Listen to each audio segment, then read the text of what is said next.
Saturday নাইটে চলে গেছিলাম মুভি দেখতে। তো হ্যালো সবাইকে, আমি Sania, welcome to my channel. কেমন আছো তোমরা? আশা করি সবাই খুব ভালো আছো। আমিও মোটামুটি ভালোই রয়েছি। আর এই মুভিটা দেখার পর আরও ভালো হয়ে গেছি, কারণ মুভিটার নাম ধুরন্ধর দ্য রিভেঞ্জ। তো এই মুভিটা আমি ফার্স্ট পার্টটা দেখিনি, এই সেকেন্ড পার্টে দেখতে এসেছি নজরুল টিপতে। আর উঠে গেলাম ফার্স্ট লিফটে, আর লিফট থেকে চলে যাচ্ছিলাম হলের দিকে। কিন্তু হলের দিকে যাওয়ার আগে মনে পড়ে গেল আমাকে পপকর্ন খেতে হবে, কারণ পপকর্ন ছাড়া আমি এখানে আসবোই না। এটা আমি আকাশকে আগে থেকেই বলে রেখেছিলাম। এই জন্য ও আমাকে ফার্স্টে একটু পটাচ্ছিল যাতে এটা না কিনে দিতে হয়, কিন্তু ফাইনালি ওকে কিনে দিতেই হয়েছে, কারণ এটা ছাড়া আমি ঢুকবোই না, বলছিলাম আমি আসবোই না। তো যাই হোক, এই মশলা পপকর্নটা আমার খেতে দারুণ লাগে, সাথে মধ্যে দুটো কোক। আর এটা নিয়ে টুকটুক করে গুটি গুটি খায় চলে যাচ্ছিলাম হলের দিকে। তারপর টিকিট দেখেই ঢুকে গেলাম হলে।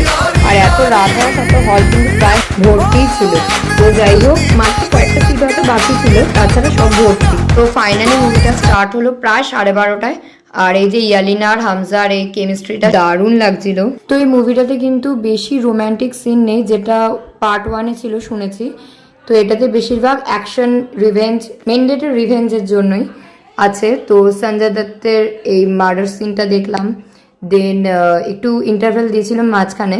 তো খেয়ে নিয়েছিলাম কপ কপ করে পপকর্নটা, কারণ এই পপকর্ন মিস করা যাবে না, কারণ পাশে বসে আছে আকাশ, ও একটু হ্যাংলা, তাই যেই ও একটু ওয়াশরুমে গেছিলো কপ কপ করে আমি খেয়ে নিয়েছি। তারপর খেয়ে নিলাম এই কোক, আর তারপর আবার স্টার্ট হয়ে গেছিলো মুভি। তো এখানে ইলিয়াস কাশ্মীরি রোল প্লে করেছিল অর্জুন রামপাল। তো সে নিজের বাবাকে মার্ডার করে, আর এক একটা ব্লাস্ট যা দুর্ধর্ষ লাগছিল স্ক্রিনে, জাস্ট বলে বোঝাতে পারবো না।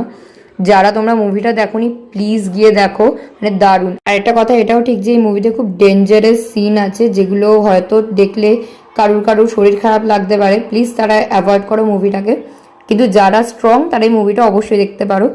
আর স্টোরিটাও কিন্তু খুবই ভালো, আর এটা ট্রু স্টোরির ওপর ডিপেন্ড করে মুভিটা তৈরি হয়েছে। তো এখানে ইয়ালিনার সাথে লাস্টবার কথা বলে হামজা, তারপরে ধরা পড়ে, আর ইন্ডিয়া আসার আগে উজায়েরকে ফাঁসিয়ে দেয়। আর তারপর হামজা নিজেই শক হয়ে যায়, কারণ তার শ্বশুর একজন ইন্ডিয়ান স্পাই, আর সে দাউদ ইব্রাহিমকে এত বছর অসুস্থ করে রাখে। তো তারপর ইন্ডিয়ার ফ্লাইটে করে হামজা চলে যায় আবারও ইন্ডিয়াতে, যেখানে এত বছর ধরে সে থাকতে পারেনি শুধুমাত্র তার মিশনের জন্য। তারপর এসে তার ওয়াইফ, তার মা, সে কাউকেই পায় না।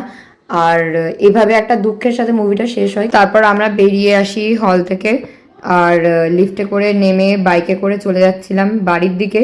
আর যেতে যেতে কিন্তু প্রায় সকাল হয়ে গেছিল, আর আকাশ রাস্তায় চা খেয়ে নিয়েছে, আমি চা খাই না। তো তারপর ভোরবেলার এই হাওয়া খেয়ে আর সিন দেখতে দেখতে চলে যাচ্ছিলাম বাড়ির দিকে। আমাদের বাড়ি ঢুকতে উঠতে মোটামুটি 6:30 বেজে গেছিল। তো ভিডিও কেমন লাগলো কমেন্টে জানিও, আর ভিডিও ভালো লাগলে লাইক, শেয়ার এন্ড সাবস্ক্রাইব করে দিও।